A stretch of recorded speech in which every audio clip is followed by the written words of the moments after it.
Good day, sir. I'm John Lloyd Molina from ICT12B. I'm going to show you how to setting up wireless access points.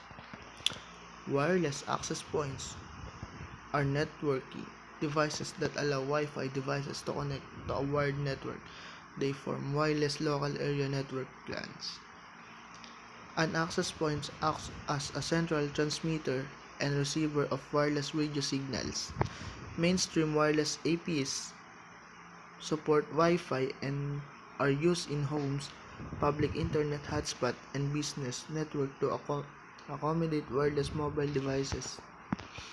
When you use a tablet or laptop to go online, the device goes through an access point, either hardware or built-in, to access the internet without connecting using a cable. Procedures: how to setting up wireless access points. Turn on the wireless access point. Hard reset for 10 seconds. It will reset WAP configuration to the factory default setting. Information like username and password are located in the bottom of the wireless access point. Locate the wireless connection icon at the lower right of the screen and connect to the wireless access point SSID.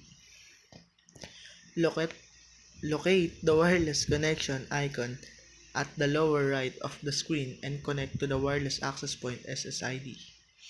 Click Connect to the network without setting up.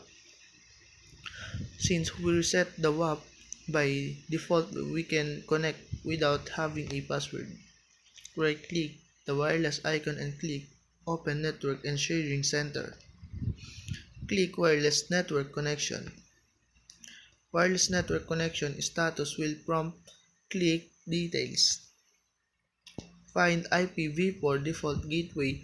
We will use the address to access WAP or WAP. Open the browser and type default gateway in step 9.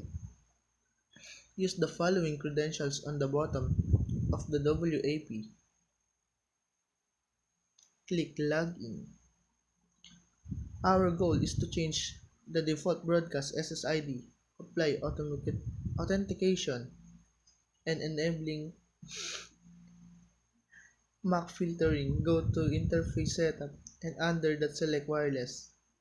Scroll down, find the SSID and implement authentication. Change the SSID in accordance to your workstation number. For instance, if you are in workstation 5, rename SSID to core.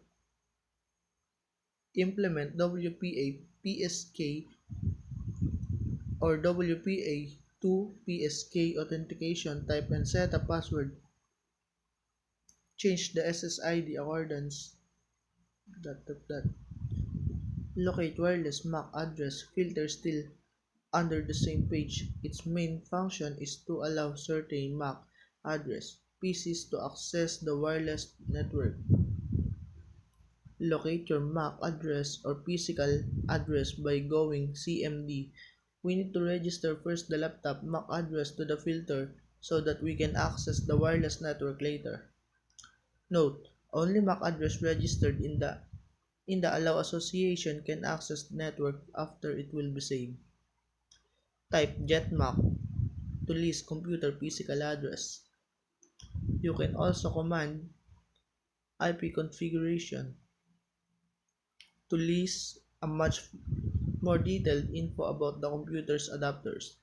Find the wireless LAN adapter while wireless network connection and copy its physical address. Click Save and wait for a while. We save the configuration. We will be disconnected to the WAP network since we have changed the SSID and put password on it. Connect to the new SSID. Use password we set to it earlier. Since our laptop MAC address is registered in the MAC filtering, there will be no problem in connecting to the WAP network. Since our laptop MAC is registered in the MAC filtering,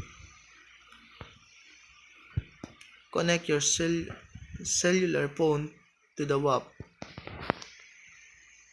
Since MAC filtering is enabled, we can connect our cellular phone to the network even if we know the password.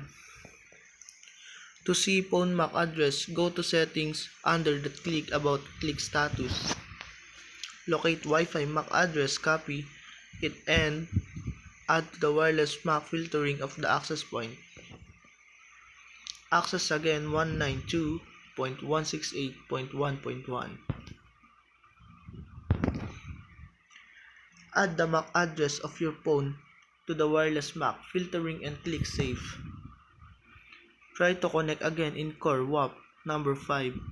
It should connect to the wireless network since we already registered the phone's MAC address to the wireless MAC filtering. Setting up wireless access points.